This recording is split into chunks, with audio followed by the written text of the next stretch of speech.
Next up we have Matt Lewis.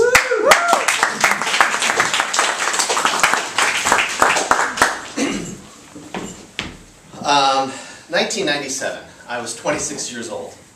I was working a job I hated. I had a girlfriend, pretty serious. I did love her. I was considering like this mortgage that I could never afford. So this all freaked me out. And I quit the job, I dumped the girl, and I moved to Japan. Now, I was teaching English to Japanese college kids, and I knew instantly this was the right move. The first 4 nights I was in my new apartment in Japan, each night I had this reoccurring dream. And I'd go to sleep, and in the dream I would just float up out of my bed, out through the window, and then just soar over the city of Tokyo at night. And I just, every night for 4 nights, I was flying. I loved it. I was hooked. Maybe a reason why I was having such a great time is in Japan there's this kind of phenomenon about, for like a guy like me, a white foreigner, maybe a little bit nerdy. I mean, like, I kind of consider myself like a chubby Chandler Bing. And I crack the jokes and make the ladies laugh. But I'm no Joey, right?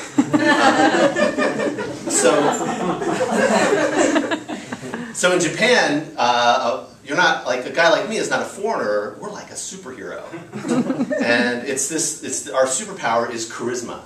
And like, for example, I'd be eating my lunch at school, and students would come up and see me using chopsticks. And they're like, "Teacher, you can use chopsticks. What? That's unbelievable." It's like, they're just, you know, we have chopsticks in America, you know. It's, or like I'd be at a house party, and, you know, and everyone's dancing, and I do like a little silly dance, and then everybody's doing the same little silly dance. It's like, wow, this is like superpower here. Charisma man. I could do no wrong. So the year goes on, and I have a great time, and the school year ends. But I want more adventure. So I decide to take a trip, and a camping trip. And I'm going to take a big backpack full of camping gear. I'm going to go to the northern island of Hokkaido, northern island of Japan. It's called Hokkaido. And my plan is to circumnavigate the island of Hokkaido, and I'm going to do it by hitchhiking. So I make my way up there, and it takes about a week, and I'm making my way up there, camping along the way.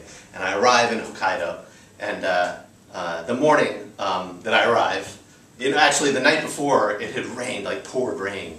And so I felt like I had slept like in a riverbed. So I'm just like, you know, I hadn't shaved, I'm all scraggly and covered in mud, and I'm like, screw it, I'm going. So that morning I find this piece of cardboard, and I write this campsite. It's called Lake Onuma. And I write in big letters, Lake Onuma. And I go by the freeway, and I put my thumb out, and I start my trip, my hitchhiking trip.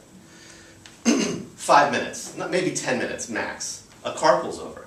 It's like, well, charisma man at work here.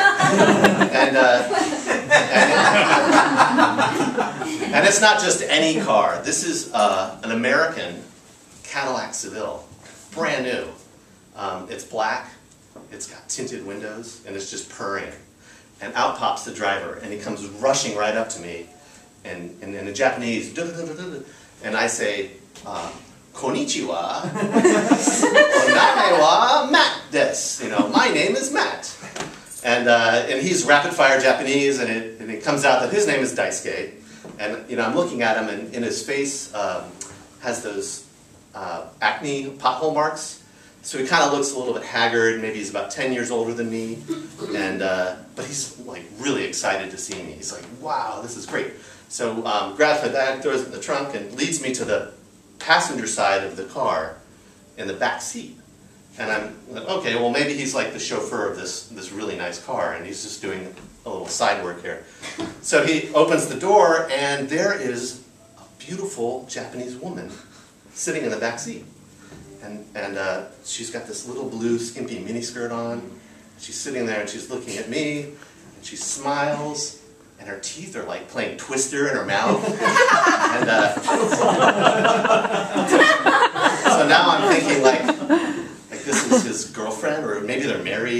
kind of weird.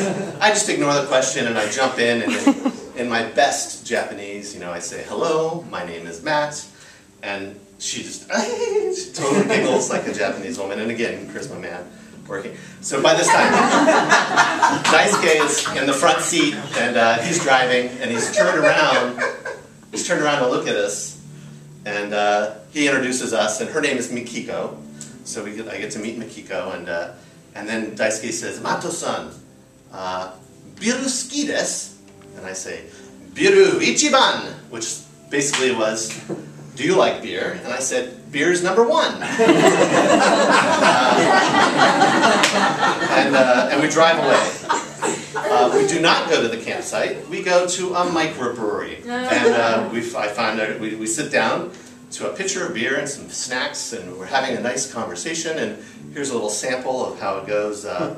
Mato-san, American eat McDonald's. And it's like, unfortunately, like the only American cuisine in Japan is McDonald's. So it's like, no, not all Americans eat McDonald's. No, Daisuke. And he says, Mato-san, American have a gun. Bang, bang, bang, bang. And it's like I don't have a gun. None of my friends have guns. Not all Americans have guns. Right?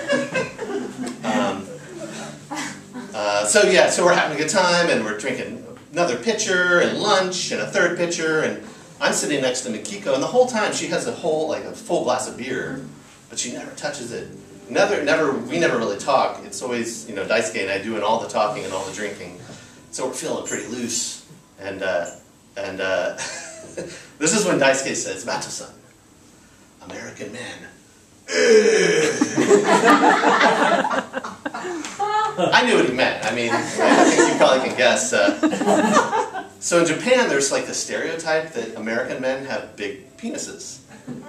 And who am I to judge? It's like, I don't want to ruin his image of America. We all have big dicks. I think I even taught him the word dick.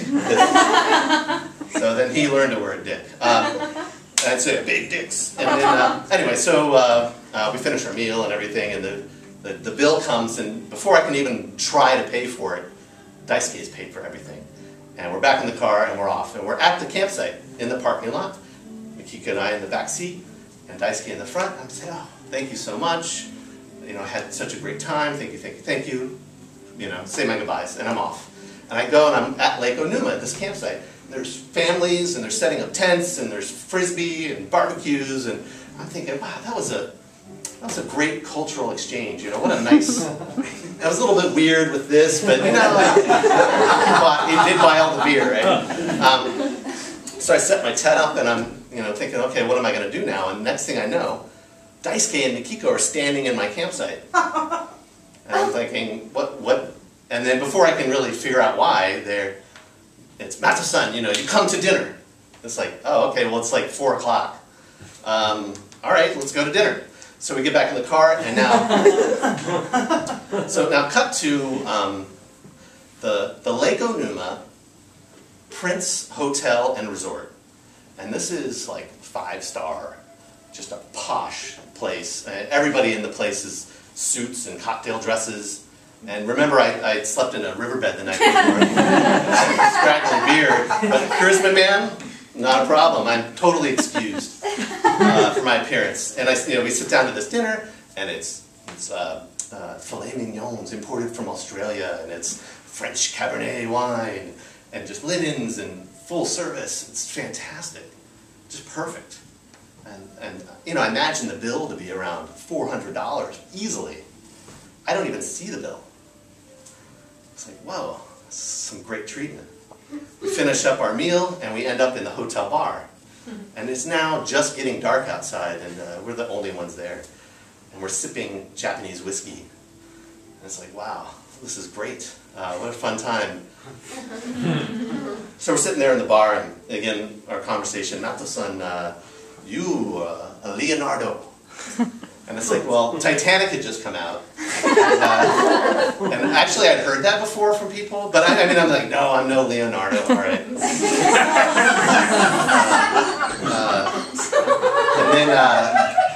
and then again it was, then he did it again. He's like, Matheson, big dicks. And I'm like, okay, that's kind of weird now. We've covered that one already. And at this point, Mikiko goes to the bathroom. She gets up to leave, and we're sitting next to each other, and we can see her walk away.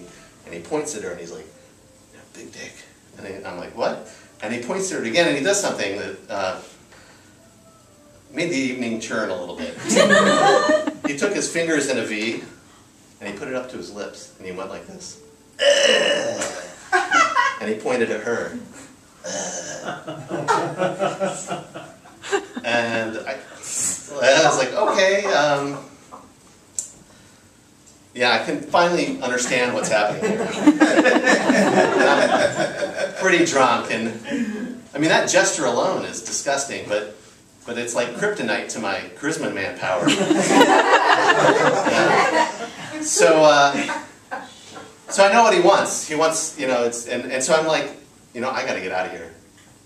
And I want to leave. And I make that clear. Let's go back to my campsite. And so we do. We get in the car and we go. So we're in the parking lot again. Mikiko and I in the back seats. Daisuke is turned around in front looking at us. And he points to me and he points to her.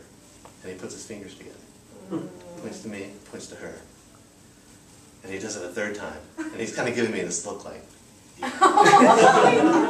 and this like rush of knowledge is coming over me, and this is clearly not his girlfriend or his wife. This is a prostitute, and he wants a little more. He wants me to kiss her or make out with her, maybe more. So what I did was I leaned over, I gave Mikiko this dry peck on the cheek. And I said, sayonara. And I bolted. And I ran. I was running as fast as I could away. I'm running, and somewhere along the way my foot gets caught in a tree root. And I trip, and I'm flying. This time I'm not dreaming, right? I'm flying through the air, and I'm thinking, geez,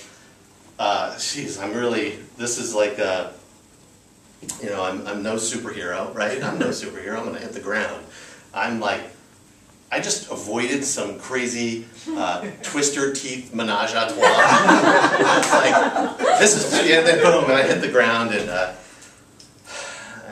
look up, and I'm in the campsite, and they're of this Japanese family, and I'm looking up at this family. There's a mom and dad and 2 kids, and they're roasting marshmallows. The father just looks down at me, full of disgust, and he says, "Foreigner."